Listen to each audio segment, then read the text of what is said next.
interview. Dapat mag-toothbrush, kahit tayo kumakan din siya. Ba't ka nag-toothbrush? Hindi, upo ka lang. Upo ka lang, Bunso. Straight.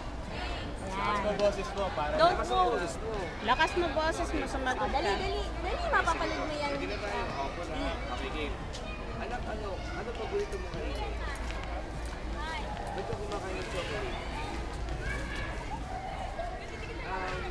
Ba't kailangan ba mag-toothbrush pagka kumain ng chocolate?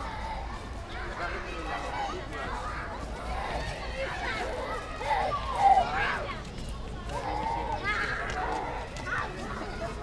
Kaya po ka nag-toothbrush para hindi po masira ang ngipin. Kaya, bakit yung Dali lang. masira? Sige. Raya! Sorry. Kahit kumakain ako na. Paano diretso na tayo? Paano kung masira ang ngipin kahit kumakain ko ako na? Sige.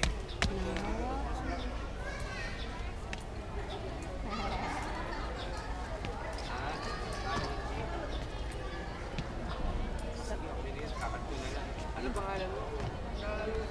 Hindi ko... Edsel. Eds. Jacob. Channel ba yan? Uy, sabihin mo rin, Baliti Daycare Center. Opo, lalagay po natin. Sa Baliti po ba siya? Opo. Sa Manolo, sa may fisheries? Yes. Opo. Doon ka muna. Pasok ka. Tapos banggitin mo ako nga. Kausapin mo pa doon si ano. Si RJ. Pinsan ko si RJ. Kabaho niya. Si RJ, yung maganda sa akin. Okay. Okay.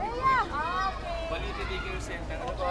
Edsel Jacob C. Bautista.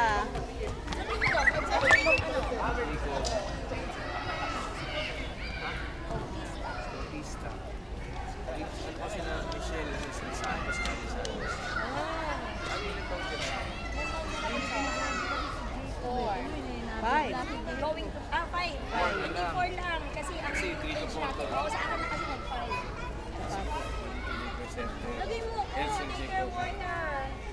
Dapat ko sa mga kaya. Ay, mag-video na lang. Picture me. O, video kayong dalawa. Ano ba? Bibidyo kayo para kita kayong dalawa. Ayaw mo, naka-TV kayo. Anong channel yan? Ay, UNTV. Galing talaga ng Edsel. Teacher May ako ha. Bye-bye. Thank you. Thank you po.